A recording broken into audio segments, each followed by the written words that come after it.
का are edu centre में स्वागत है। आज मैं गुप्त साम्राज्य के स्वरूप से संबंधित वीडियो लाई हूँ। तो शुरू करते हैं वीडियो। गुप्त साम्राज्य के स्वरूप का वर्णन।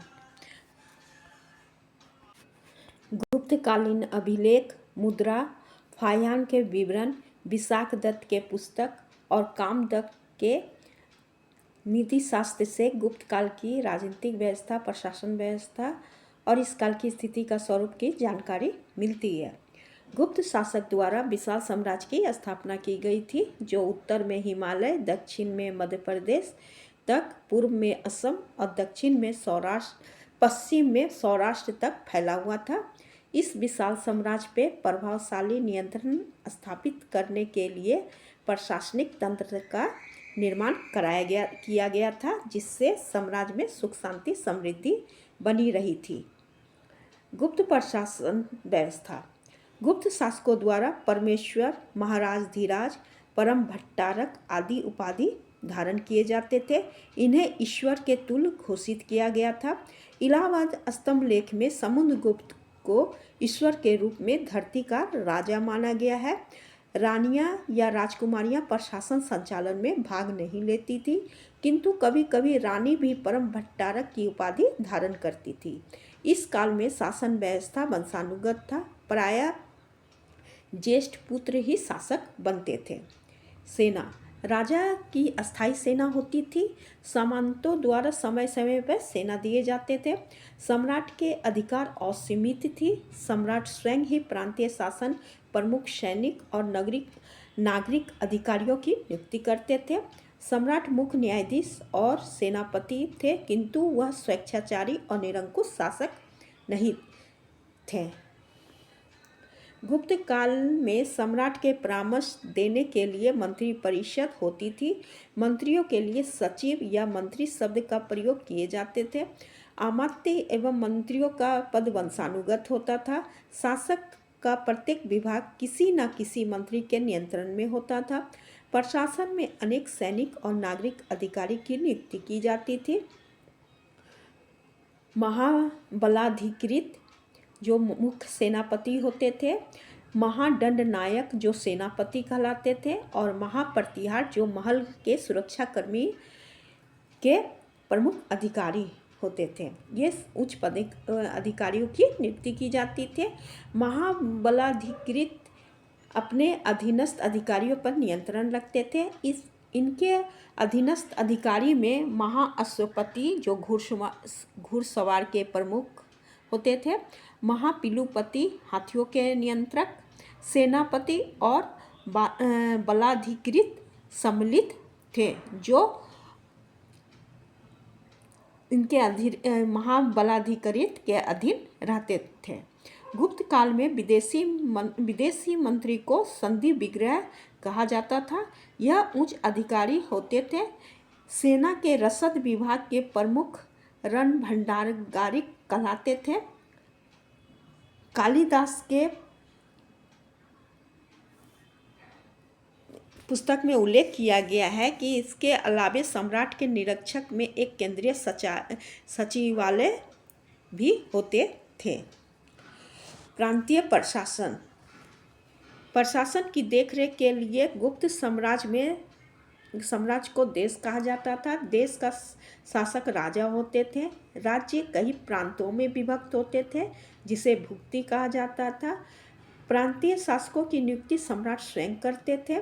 साधारणतः प्रांत के अधिकारी राज परिवार के सदस्य नियुक्त किए जाते थे, जिसे ऊपरी कहा जाता था।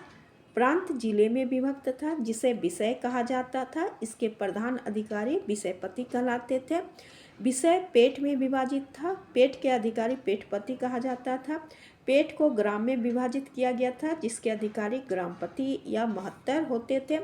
गांव का विवाद या झगड़ा का निपटारण ग्राम वृद्ध व्यक्ति या महत्तर द्वारा कराया जाता था। कुछ गुप्तकालीन अभिलेख में ग्राम सभा को ग्राम जनपद एवं पंचमंडली कहा गया है। पूर्वी भारत में विषय को विथियों में विभाजित किया गया था और विथियों को ग्राम में विभाजित किया गया था। नगर प्रशासन नगर के मेयर, जिसे पुरपाल कहा जाता था, उनके द्वारा चलाया जाता था। द्वैत प्रणाली दीवानी और फौजदारी न्यायालय होती थी। दीवानी के अंतर्गत विवाह उत्तराधिकारी मामले होते थे और फौजदारी के अंतर्गत अपराधी मामले का न्याय किया जाता था। अधिकारी, उच्च अधिकारी और ग्राम सभाएं न्यायिक कार्य करते थे। कर प्रशासन। कृषि कर राज्य की आय का मुख्य स्रोत था। भूमि कर को भाग कर या उद्रंग कहा जाता था। भूमि के श्रेणी के अनुसार कर 1/6 तक लगाया जाता था। राजा को दी जाने वाली दैनिक फल, सब्जी, फूल भोग कर के रूप में ली जाती थी। चुंगी कर भी राज्य का आय का मुख्य साधन था। चारागाह और खानों से भी राज्य की आय प्राप्त होती थी। व्यापारियों और शिल्पकारियों द्वारा लिए गए कर शुल्क कहा जाता था। नशीली वस्तु पर भी कर लगाए जाते थे। जुर्माने से भी राजकीय आय होती थी। इस प्रकार गुप्त काल में 18 प्रकार के करों का उल्लेख मिलता है।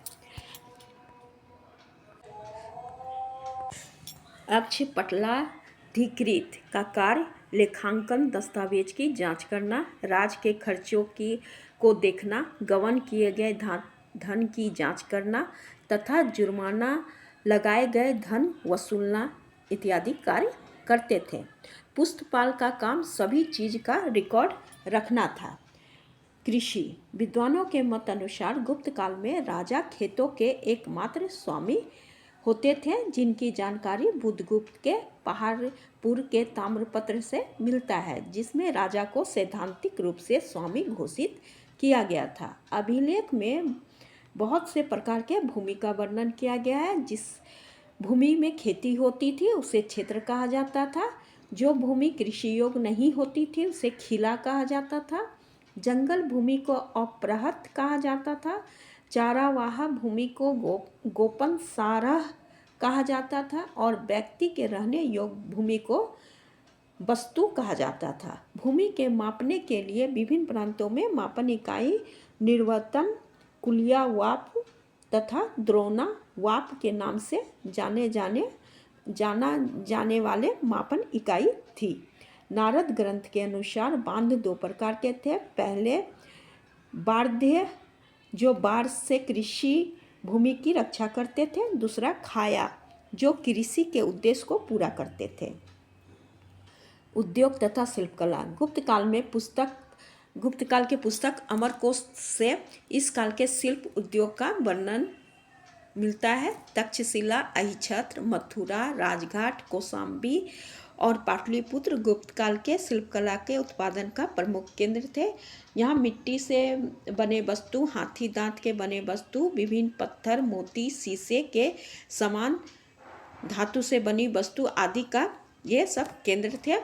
गुप्त काल के पुस्तक में रेशम से बने विभिन्न प्रकार के कपड़े, जिन्हें छाउमा और पटवस्त्र कहा जाता था, इसका वर्णन किया गया है। पश्चिम मालवा में मंदसौर से प्राप्त 5वीं शताब्दी के अभिलेख में रेशम बुनकर की एक श्रेणी का वर्णन किया गया है, जो दक्षिण गुजरात से आकर मालवा प्रांत में बस गए थे। अमरकोश पुस्तक में धातु की सूची का वर्णन किया गया है, जिसमें लौह धातु को सबसे महत्वपूर्ण माना गया है और लोहार को अग्रणी बताया गया है। गुप्त काल में 2 प्रकार के व्यापारियों का वर्णन किया गया है। श्रेष्ठी, जो एक विशिष्ट स्थान में निवास करते थे और समाज में महत्वपूर्ण स्थान रखते थे, और स्वार्थवाह, जो खाखा व्यापारी थे। आंतरिक व्यापार की वस्तु में सभी प्रकार के वस्तु गांव एवं शहर में बेची जाती थी। गिल्ड कारीगर या व्यापारी का एक संघ था, जो किसी विशेष क्षेत्र में अपने शिल्प के अभ्यास की देखरेख करते थे। गुप्त काल में व्यापारी संघों की गतिविधियां काफ़ी बढ़ गई थी। इन संघों ने काफ़ी स्वायत्तता शक्ति प्राप्त कर ली थी। यह व्यापारी संघ राजनीतिक और आर्थिक दोनों दृष्टि से प्रभावशाली थे। गिल्ड किसी प्रांत में एक व्यापार को नियंत्रित कर सकते थे और आर्थिक प्रभुत्व स्थापित करते थे। इसके अलावा वे राजनीतिक रूप में भी प्रभावशाली बन गए थे और इन्होंने मिलिशिया भी बनाए रखना शुरू कर दिए थे। सामाजिक स्थिति। गुप्त काल में ब्राह्मण का स्थान सबसे ऊंचा था। उन्हें बड़े पैमाने पर भूमि अनुदान दी जाती थी। इस काल में भी समाज 4 वर्गों में विभाजित किया गया था। इसके अलावा अनेक उपजाति थी। विदेश में विकसित रूप से भारत में आने वाले लोगों को, विदेश से आए जाने वाले जितने भी भारत में लोग आए थे उसे क्षत्रिय मान लिया गया था। जैसे हूण, कबीलाई जाति इस काल में हिंदू जाति में बन गए थे। अछूत जाति में चंडाल भारतीय समाज में 5वीं शताब्दी ईस्वी में प्रकट हुए थे, जिसकी स्थिति समाज में सबसे निम्न थी। चंडाल जब नगर में प्रवेश करते थे तो आवाज़ करते हुए प्रवेश करते थे। गुप्त काल में संयुक्त परिवार प्रथा था। इस काल में पर्दा प्रथा, सती प्रथा, नियोग प्रथा का प्रचलन तीव्रता से बढ़ गई थी। स्त्रियों की स्थिति पहले से दयनीय हो गई थी। अल्पायु में स्त्रियों का विवाह कर दिया जाता था। स्मृतियों में कहा गया है कि विवाह के समय बड़े दिए जाने वाले भेंट माँ बाप के तरफ से लड़की को भूषण, अलंकारण, वस्त्र आदि ये सब स्त्री धन कहलाते थे। मेरा वीडियो आज का यहीं तक था। Thank you.